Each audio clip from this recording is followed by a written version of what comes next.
Sindh online school class 7 मज़मून रियाज़ी unit 8 सबक 5 हिक रक़मियुनि जी ज़रब मल्टीप्लिकेशन ऑफ मोनोमियल्स। ॾोहटनि ऐं ॾोहटियुनि खे सिंध ऑनलाइन स्कूल में भलीकार। मां आहियां नाना आबिद।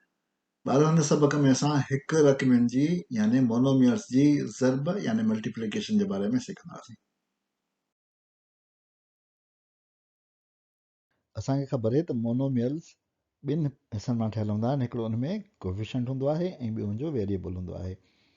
जेके अल्जेब्रिक टर्म्स जंहिंमें हिकिड़ो ई टर्म हुजे उनखे असां मोनोमियल चवंदा आहियूं। उन में कोफिशेंट हूंदो आहे ऐं हिकिड़ो वेरिएबल या हिक खां वधीक वेरिएबल्स बि थी सघनि था। कोफिशेंट जेको आहे उहो ॿिनि हिसनि जो ठहियलु हूंदो आहे। हिन में हिकिड़ी निशानी हूंदी आहे ऐं ॿियो उन में हूंदो आहे नंबर। साइन ऐं नंबर जेको आहे कोफिशेंट जो हिसो आहे। उन खां पोइ वेरिएबल्स चवंदा आहिनि उहे अल्फ़ाबेट्स हूंदा आहिनि यानी उहे लेटर्स हूंदा आहिनि।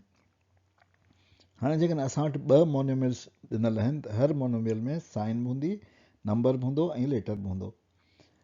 जॾहिं असां मोनोमियल्स खे ज़रब कंदा आहियूं ॿिनि खे त साइन सां ज़रब थींदी आहे, नंबर सां ज़रब थींदो आहे ऐं लेटर सां ज़रब थींदो आहे।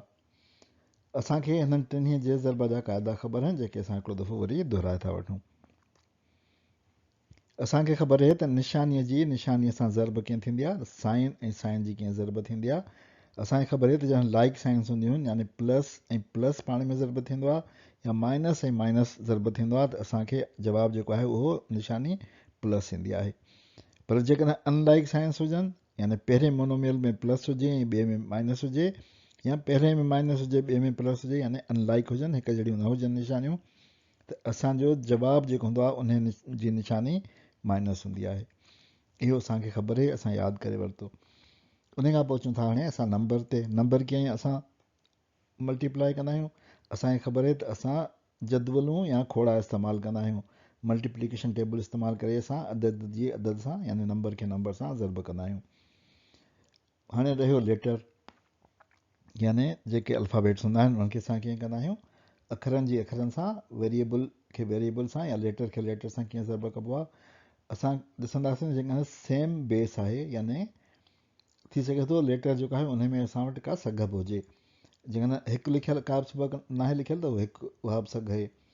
सो जेकॾहिं साॻियो बेस हुजे त पावर्स जेके आहिनि उहे एड थींदियूं आहिनि। सघुनि जो ज़रब वारो क़ाइदो लॻाईंदा आहियूं, असां पावर्स खे एड कंदा आहियूं। पर जेकॾहिं डिफरेंट बेसिस आहिनि त असांखे हिक ॿिए जे पोयां लिखणो हूंदो आहे लाॻीतो करे, उन्हनि खे हिक ॿिए सां लाॻीतो लिखिबो आहे।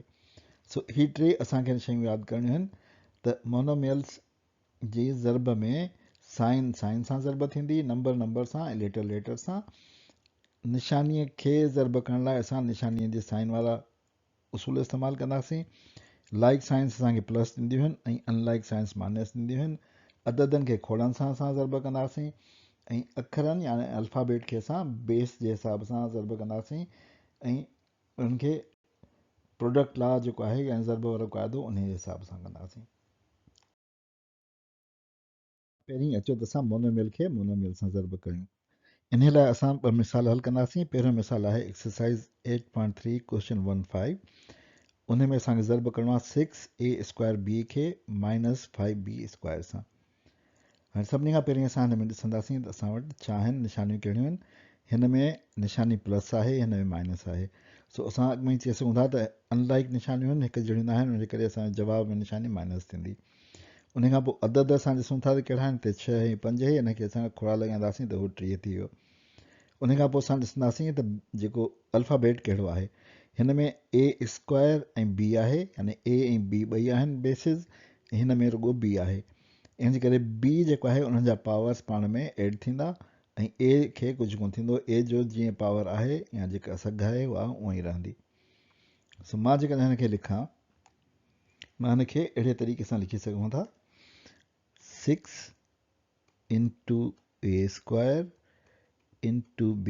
हाणे असांखे ज़रब करिणो आहे, ज़रब थींदी -5 सां ऐं b² सां। हाणे असांखे ख़बर आहे त सभिनी खां पहिरीं असां जेका निशानी आहे उनखे ॾिसंदासीं। निशानी असां ॿाहिरि खणी आयासीं, उहा थी वई असांजी माइनस। उन खां पोइ असांखे ही ऐं ही पाण में अदद ज़रब करणा आहिनि, उहे थिया 30। उन खां पोइ असांखे असां ॾिसणो आहे त ए सां असांजो ॿियो कोन्हे, सिर्फ़ु ए स्क्वायर आहे। सो उहो ईअं जो ईअं थींदो ए स्क्वायर। उन खां पोइ असां वटि हिते आहे बी ऐं ज़रबिया बी स्क्वायर। हाणे असांखे ख़बर आहे त ही साॻियो बेस आहे, इन में हिन जो पावर हिकु आहे, सो हिन जा ॿिन्ही जा पावर एड थींदा। सो हिनखे मां लिखी सघां थो, इहो थींदो -30 ए स्क्वायर ऐं बी जा पावर एड थींदा, 1 + 2 थींदो 3, यानी बी क्यूब थी वेंदो। इहो असांजो आंसर अची वियो। इन खे असां उमूदी तरीक़े सां बि हल करे सघूं पिया, यानी असां लिखंदासीं 6 ए स्क्वायर बी ऐं हेठि लिखंदासीं -5 बी स्क्वायर। हिनखे करिणो आहे ज़रब। ज़रब करण लाइ असां छा कंदासीं, सभिनी खां पहिरियों निशानी, उन खां पोइ जेको आहे 6 × 5 = 30, हिननि ॿिन्ही खे ज़रब कयोसीं, हिनखे ऐं हिनखे। ही ॿ असांजा ज़रब थी विया। उन खां पोइ ए स्क्वायर जीअं जो तीअं रहंदो, बी जो हिते हिकिड़ो पावर आहे, हिते 2 आहिनि, त उहो थींदो बी क्यूब। अहिड़े तरीक़े सां बि असां हल करे सघूं था। ॿियो सुवाल जेको असां हल कंदासीं, उन में असां 3 मोनोमियल्स खे पाण में ज़रब कंदासीं, जेको असांजो एक्सरसाइज़ 8.3 जो सवाल नंबर 18 आहे। उन में -6xy 3x³ ऐं 2xy खे पाण में ज़रब करिणो आहे। हिते असां ॾिसी सघूं था त हिते निशानी छा आहे, माइनस आहे, हिते प्लस आहे, हिते प्लस आहे, उनजे करे निशानी असांजी एंड में थींदी माइनस। हिनखे जेकॾहिं तव्हां कन्फ्यूजन तव्हांखे महसूसु कयो, तव्हां पहिरीं हिननि ॿिन्ही खे हल कयो पाण में ऐं उन खां पोइ ई ज़रब कयो। पर मां तव्हांखे इहो रिकमेंड कंदुसि त तव्हां टिनी खे गॾे बि ज़रब करे सघो था। सो निशानी मां लिखंदुसि माइनस, मोट अची वेंदी आंसर में माइनस। उन खां पोइ मां 3 कोफिशंट्स पाण में मल्टीप्लाई कंदुसि, 6, 3 ऐं 2, 6 × 3 = 18, ॿीहरलो थींदो 36 मोट। उन खां पोइ मां ॾिसंदुसि एक्स जा पावर्स केतिरा आहिनि। एक्स हिते असां वटि हिकु पावर आहे, हिते 3, 1 × 3 = 4 ऐं 1 = 5। एक्स जा पावर थिया 5। उन खां पोइ ॾिसंदुसि वाय जा केतिरा पावर्स आहिनि, हिते 1 आहे, हिते 2, इहे थिया 3 ऐं हिकिड़ो पावर हिते 4। सो अहिड़ी तरह मूं ज़रब करे वरिती। हिनखे मूं तकड़ में कयो आहे, मूं विच में जेको आहे उहो स्टेप मिस कयो आहे, छाकाणि त उहो स्टेप असांखे दिलि ई दिलि में करिणो आहे, असांखे ज़हन में करिणो आहे। यानी मां वरी तव्हांखे ॿुधायां थो त इहो स्टेप असांखे दिलि में करिणो आहे। उहो स्टेप कहिड़ो जेको मिस कयो, उहो स्टेप हो -6 × 3 × 2। हीअ असांजा कोफिशंट्स थी विया। उन खां पोइ असां लिखियो x, उन में हिते पावर 1 + 3 + 1 ऐं उन खां पोइ y,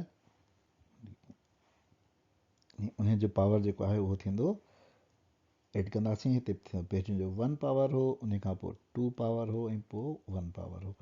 सो इहो स्टेप जेको आहे उहो मूं दिलि में कयो आहे।